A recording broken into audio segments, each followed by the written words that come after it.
السلام علیکم ورحمۃ اللہ وبرکاتہ۔ محترم ناظرین، محترم سامعین، ماہ سفر المظفر عاملین کے لیے بڑا ہی اہم مہینہ ہے، اور اس ماہ مبارک سے ایک مخصوص عمل کی ابتدا کی جاتی ہے، اور اسی ماہ مبارک میں اس وظیفے کی زکوٰۃ بھی ادا کی جاتی ہے۔ اس وظیفے کو وظیفوں کا سردار، بہت ہی زیادہ پاورفل وظیفہ، جسے علماء، صلحاء اور صوفیاء کرام، محققین نے پسند بھی فرمایا ہے، اور جس وظیفے کو شیخ ابو الحسن علی بن عبداللہ شاذلی علیہ رحمت و رضوان نے حضور صلی اللہ علیہ وسلم کے تعلیم فرمانے پر ترتیب دیا اور وہ ہم تک پہنچا ہے۔ اس وظیفے کو حزب البحر کہا جاتا ہے،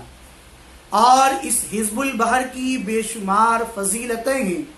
اور بہت سارے اس کے تجربات ہیں، اور مشکلات، خطرات دفع کرنے کے لیے بڑا ہی اہم وظیفہ ہے۔ یہاں تک کہ شیخ ولی اللہ محدث دہلوی اور دیگر نامور مشائخین و عاملین نے دعائے حزب البحر کو حاجات کے لیے مجرب مانا ہے، بلکہ دعائے حزب البحر کو پڑھا بھی ہے۔ شاہ ولی اللہ محدث دہلوی اس کے بہت بڑے عامل تھے، اور آپ نے فارسی میں اس کی نہایتی عالمانہ، عارفانہ اور معرکۃ الآراء شرح بھی قلم بند کی ہے۔ اعلیٰ حضرت امام احمد رضا محدث بریلوی کے وظائف میں بھی دعائے حزب البحر شامل تھی، اور آپ کے سلسلے میں اس کی تلاوت کا عام معمول تھا۔ اعلیٰ حضرت فتح رضیہ کے اندر حزب البحر کی اہمیت کو اجاگر کرتے ہوئے عارف باللہ مرزا مظہر جان جانا کے ایک مکتوب کے حوالے سے نقل کرتے ہیں، دعائے حزب البحر وظیفہ صبح و شام و ختم حضرت خواجگان، ہر روز بجہت حل مشکلات بایت خوان، یعنی دعائے حزب البحر صبح و شام کا وظیفہ اور حضرات خواجگان کا ختم شریف مشکلات کے حل کے لیے ہر روز پڑھنا چاہیے۔ اور علماء نے یہ بھی بیان فرمایا ہے کہ اللہ تعالی سبحانہ اس شخص کی دعا قبول کر لے گا جو کوئی اسے طلوع آفتاب کے وقت پڑھے گا، تکالیف کو دفع فرمائے گا، سینے کو نور توحید سے معمور کر دے گا، لوگوں کے درمیان اس کی قدر و منزلت بڑھا دے گا، اس کے ہر کام نہایت آسان ہو جائیں گے، اس کی تنگ دستی کشادگی میں تبدیل ہو جائے گی،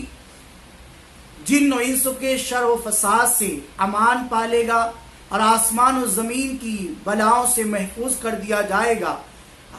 یہ ہر مد مقابل کے خلاف دعائے غلبہ و نصرت ہے۔ اس کا پڑھنے والا اپنے ظاہری و باطنی دشمنوں پر غالب آ جائے گا، رزق میں برکت اور فراوانی ہوتی ہے، مقدمات میں فتح و نصرت حاصل ہوتی ہے۔ جس مکان میں یہ حزب پڑھا جائے وہ بلاؤں سے محفوظ ہو جاتا ہے۔ گھر کی دیوار پر اگر اسے لکھ کر ٹانگ دیا جائے تو وہ ہر قسم کے حادثات اور آفات سے محفوظ رہے گا۔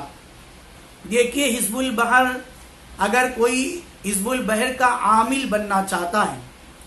تو اگر حزب البحر کا مکمل عامل بننا چاہتا ہے تو اس کی زکوٰۃ کا دو طریقہ ہے۔ پہلا طریقہ یہ ہے کہ اگر کوئی حزب البحر کا عامل بننا چاہے تو پہلے اس کی زکوٰۃ ادا کرے۔ زکوٰۃ کی ادائیگی یا نصاب دینے کے کتابوں میں مختلف طریقے بیان ہوئے ہیں: زکوٰۃ کبیر، زکوٰۃ متوسط اور زکوٰۃ صغیر۔ ان میں سے ہر ایک کی زکوٰۃ و نصاب جدا گانا ہے۔ اس کا ایک آسان طریقہ اہل عمل نے یہ لکھا ہے کہ سال بھر تک بلا ناغہ حزب البحر کو ایک بار پڑھ لیا کریں اور گوشت سے پرہیز کریں۔ گویا اس طریقے سے جب زکوٰۃ یا نصاب ادا کیا جائے تو اس کے بعد روزانہ ایک بار نماز عصر کے بعد حزب کو پڑھ لیا کرے اور گوشت وغیرہ سے پرہیز کرتا رہے۔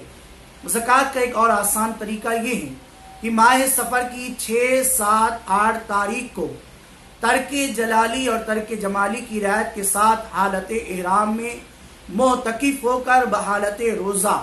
حزب البہر کو 360 مرتبہ پڑھا جائے، یعنی 3 دن ہے تو 120 120 120 مقرر کر لے اور ہر دن 120 پڑھے تو یہ 360 مرتبہ ہو جائے گا، اور تکمیل پر حسب توفیق قربانی پیش کر دیں، یوں آپ کی زکوٰۃ نکل جائے گی اور آپ عامل بن جائیں گے۔ لیکن اگر کوئی صرف صاحب ورد ہونا چاہتا ہے تو اس میں ترک جلالی اور ترک جمالی کی کوئی قید نہیں، نہ ہی اعتکاف اور احرام کی شرط ہے، بس 3 دنوں میں حزب البہر کو 300 مرتبہ پڑھ لینا کافی ہے۔ ایک زکوٰۃ یہ ہوئی، اور ایک زکوٰۃ وہ طریقہ ہے کہ 6 7 8 تاریخ سے ہر دن پڑھنا شروع کرے، پہلے 360 مرتبہ پڑھ لے اور اس کے بعد ہر دن اس کو پڑھنا شروع کر دے۔ بہت ہی بہترین عمل ہے، موجودہ ملکی حالات کے لیے اس کو پڑھا جائے اور اس کا اثر انشاءاللہ تبارک و تعالی ظاہر بھی ہوگا، اور جب اس کو پڑھنا شروع کیا جائے گا تو کھانا پینا دنیا سے انسان خود بخود دور ہونا شروع ہو جاتا ہے اور اپنے آپ کو اتنا لطیف اور ہلکا محسوس کرتا ہے کہ اس کو بہت زیادہ کھانے پینے کی حاجت بھی نہیں ہوتی ہے۔ اب دعائے حزب البہر کیا ہیں؟ ڈسکرپشن میں پوری دعا ٹیکسٹ میسج میں موجود ہے، 2 لنک ہے، آپ جیسے ہی وہاں پر جائیں گے تو اپلیکیشن اوپن ہوگا اور وہاں سے آپ حزب البہر نکال کر اس کو اچھی طرح سے پڑھ سکتے ہیں۔ لیکن پھر بھی اگر آپ مزید اس معاملے میں تفصیل چاہتے ہیں، ڈسکرپشن میں واٹس ایپ نمبر پر اس پر میسج کر کے معلومات حاصل کر سکتے ہیں، اور یاد رکھیں اس کی اجازت بھی لے لیں، کسی اچھے عامل سے اجازت لے کر یہ عمل کیا جائے گا تو اس کا اثر دیر پا اور اچھا اور مضبوط بھی ہوگا۔ اور باقی آپ اس ویڈیو کو ضرور لائک کریں، شیئر بھی کریں، کامنٹ بھی کریں اور دوستوں تک پہنچائیں۔ یہ حزب البہر بڑی مقدس چیز ہے، علماء صلح ائمہ اور طالبان علوم نبویہ کو چاہیے کہ اس کا وظیفہ وہ کرتے رہے، اس کے اثرات ضرور بضرور مرتب ہوں گے۔ اللہ پاک ہمیں اس کی توفیق عطا فرمائے۔